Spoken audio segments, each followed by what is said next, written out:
roles in Exchange which control access to eDiscovery features, performing eDiscovery and compliance searches, litigation hold, and in-place hold, which are two similar features but have different applications, as you'll see shortly.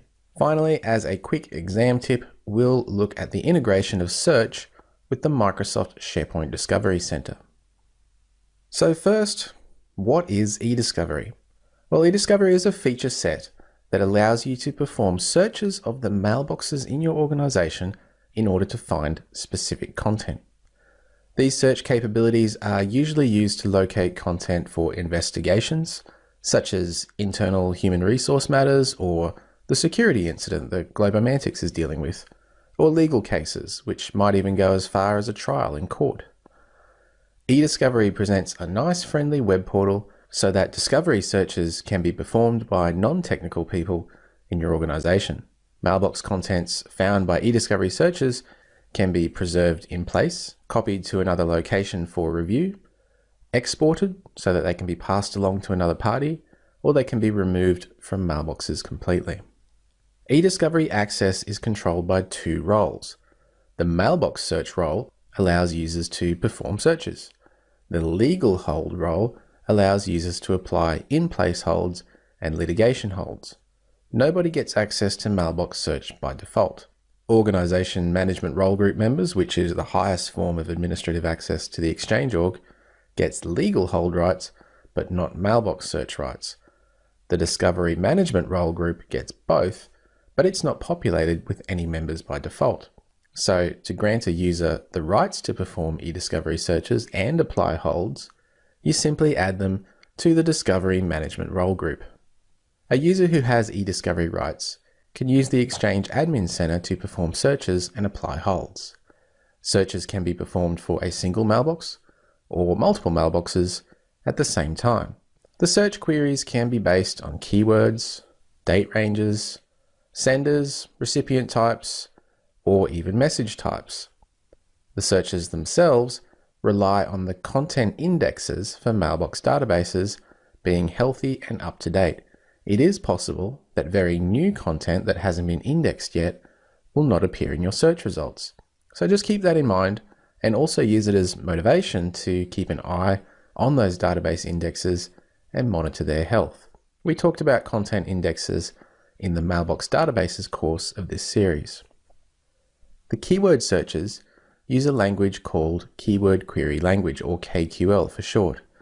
KQL is the same language that is used to perform mailbox searches within Outlook and supports the use of queries like Project Scorpio or Scorpio near report. So in this example, it would be searching for instances of the phrase Project Scorpio or the word Scorpio anywhere near the word report. You can learn more about KQL on the MSDN website to help you when you need to build your own eDiscovery queries. Well, in Globomantics, Dave has been asked to do some eDiscovery searches to try and find any emails relating to a particular project. So let's go into the Globomantics environment and look at performing eDiscovery searches. In the Exchange Admin Center, in the Permissions section, there's a list of admin roles that are configured for the organization. The Discovery Management Group, as I mentioned earlier, is empty by default. There are no members of this group. And the two roles that this group is able to perform are legal hold and mailbox search. So Dave needs to perform some eDiscovery searches. He'll need to add his account. This can be his administrative account or a regular account to the Discovery Management Group so that he can gain access to those features. So from his workstation, Dave can now log in to the Exchange Admin Center. And as you'll see, the access that Dave gets now within the Exchange Admin Center is far less than his full administrative account. So this account has only been granted access to Discovery Management, but it also happens to have read access to the full list of mailboxes and groups in the environment as well. So from the Compliance Management section, let's start a new eDiscovery search. The name that is given to a search will also be the name of the folder that any results from that search are stored in when they're exported to a Discovery mailbox. So you should at least give the search a meaningful name that you'll be able to recognize later. In this case, Dave is going to search all mailboxes within the organization and perform a search for those Project Scorpio keywords. Now you'll notice there are additional options for specifying start dates and end dates, so you can search within a particular range, and also search for emails from or to specific users. And in addition to that, specific message types can also be searched. But if you don't nominate which message types you want to search, it will just search all message types within the mailboxes. So let's go ahead and create that search. At this stage, we don't want to place anything on in place hold. That's something we'll come back to a little bit later in this module. And after that search has been created, it goes into a status that says the search has been queued. Eventually, that search will show a status of estimate succeeded, and it will also show an estimate of the number of items that will be found. That estimate is useful for getting a sense of how accurate your search criteria are. If you're expecting to find just a handful of emails and instead you found thousands of emails, well, maybe your search is too broad.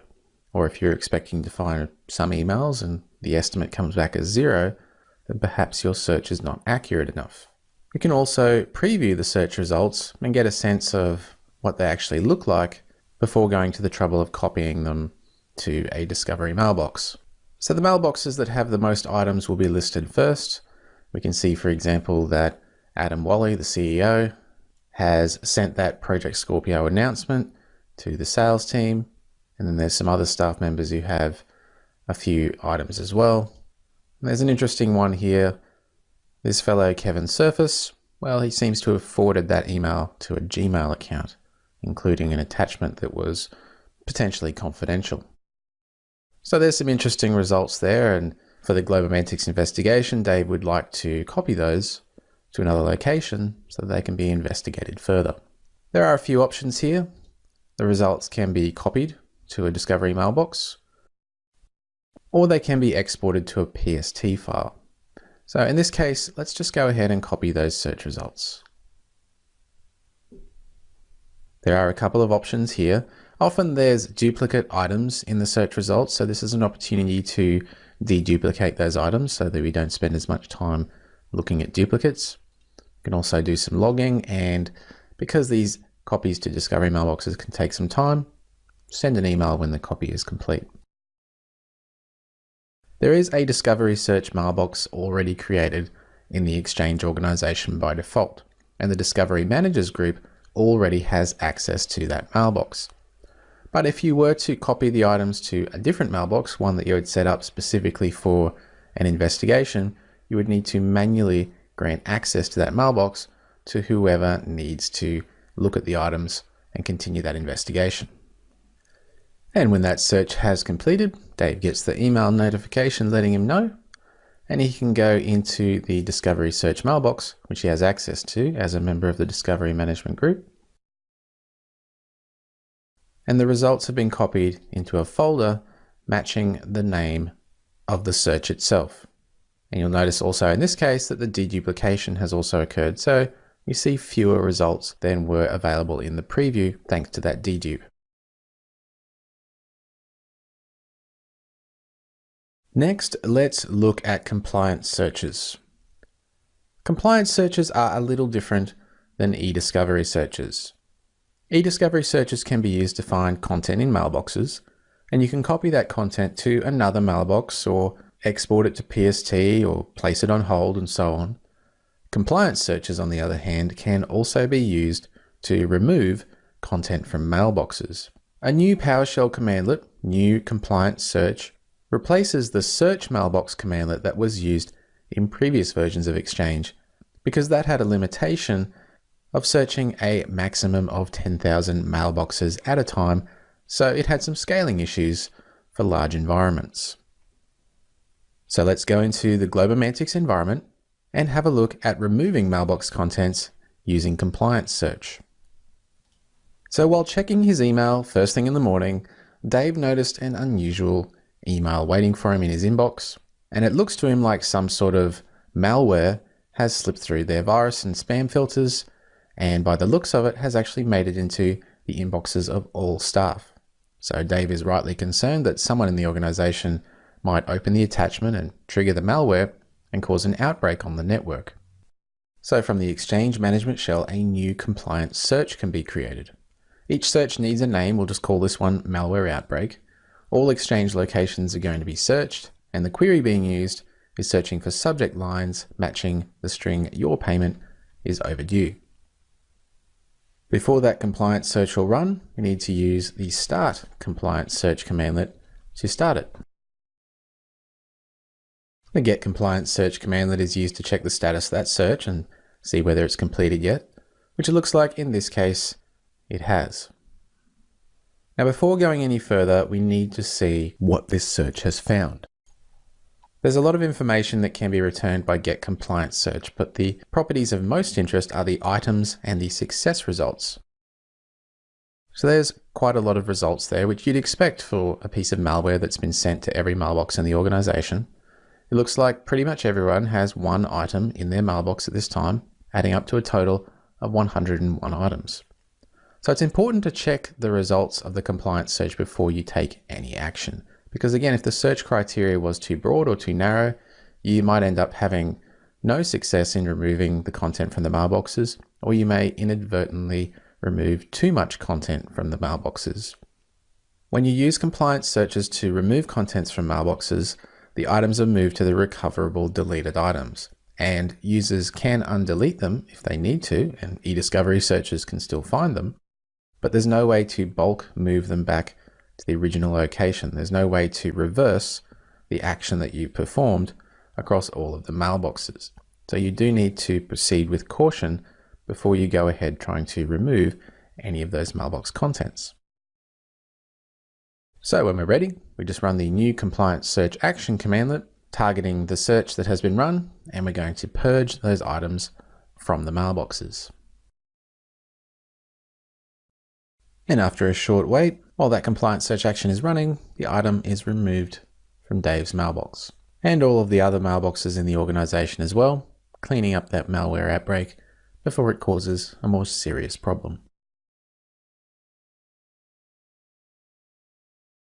Now it's time to discuss in-place holds and litigation holds in more detail.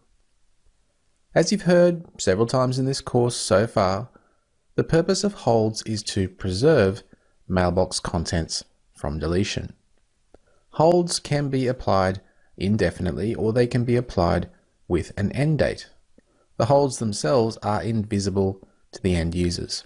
The user can still delete items, and as far as they're concerned, the item is gone. But the hold preserves it in the recoverable items folder of the mailbox, where it can still be found through eDiscovery.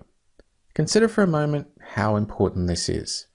Without holds, two users can send inappropriate or illegal email to each other, permanently delete them from their inboxes and sent items at the end of the day, and then, depending on your database retention settings and backup rotation, they might be lost from backup sets within a few days or weeks, or not even backed up at all.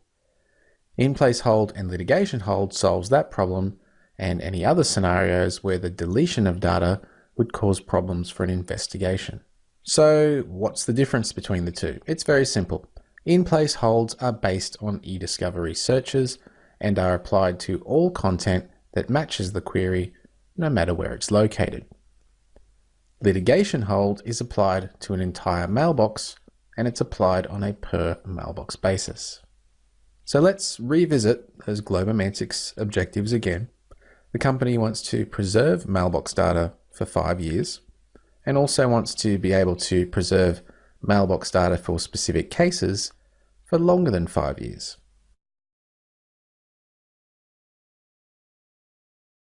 So let's go into the Globomantics environment and look at applying litigation hold to mailboxes. Applying a litigation hold is performed by using the set mailbox commandlet, and it's as simple as using the litigation hold enabled parameter and setting that to true, And we can also set a litigation hold duration of 5 years or 1827 days. As you can see from the warning, the hold itself may take up to 60 minutes to take effect. And of course, if you want to enable a hold on all mailboxes in the organization, just pipe the output from get mailbox into set mailbox with those parameters again. And naturally, you're going to get that warning for each of the mailboxes as that command processes them. What about cases where we want a litigation hold for more than those 5 years? Well, it's as simple as setting the litigation hold duration to a longer period. So 3,650 days would be approximately 10 years. Or if you take away the litigation hold duration and just set litigation hold enabled to true, the hold will be applied indefinitely. The aging of items for litigation hold is calculated in the same way as retention policies. Most items are aged based on the date they are created or received, and then recurring tasks and calendar items are aged based on their last occurrence, if they have one. Now let's also take a look at applying in-place holds to mailbox contents. In-place holds can be applied to existing eDiscovery searches. So for example, you could try running set mailbox search and use the previous example of the Project Scorpio investigation and set the in-place hold enabled to true. But in this case, it's going to fail because in-place hold is not allowed if a search is scoped to all mailboxes. But in this particular investigation, one user was identified as behaving suspiciously by sending confidential emails to an external address. A new mailbox search can be created just for that user's mailbox. So this is the PowerShell version of creating an eDiscovery search by using the new mailbox search commandlet. The search needs a name. The source mailboxes are specified. In this case, it's Kevin Surface. A discovery mailbox needs to be specified as the target mailbox. The same search query is used as before. And the in-place hold enabled property is set to true. Now, similar to litigation holds, you can set an item hold period or leave that parameter out entirely and the items will be held indefinitely. And then just go ahead and start that mailbox search so that the hold will be applied. As a quick overview to prep you for any exam questions on this topic, let's look at integrating Exchange eDiscovery with the SharePoint Discovery Center. The SharePoint Discovery Center is a feature of SharePoint 2013 that provides a very similar search interface and experience as the Exchange eDiscovery interface. SharePoint Discovery Center uses the same search syntax, KQL, that we saw being used for Exchange eDiscovery searches. The goal of integrating the two systems is to allow searches to be performed across both Exchange and SharePoint from a single interface. The requirements for integration are that the SharePoint site must be configured to use SSL, and the SharePoint servers need to have the Exchange Web Services Managed API installed as well. On the SharePoint server, the new SP Trust Security Token Issuer command needs to be run to configure SharePoint for the auto-discover URL on Exchange. On the Exchange server, a script is provided for configuring a SharePoint URL as an enterprise partner application. In the real world, you'd obviously just look up the documentation for those steps and not need to remember them, but it's just something to keep in mind in case you see any exam questions about this. In this module, we looked at the eDiscovery features of Exchange and how to perform eDiscovery searches and apply holds, and then briefly how to integrate Exchange and SharePoint eDiscovery. And our systems engineer Dave was able to fill in the remaining parts of the Globomantics objectives by using holds to preserve mailbox data for 5 years, as well as to be able to apply holds in specific cases to run for longer than 5 years. In the next module, we'll move on to some other compliance features of Exchange 2016.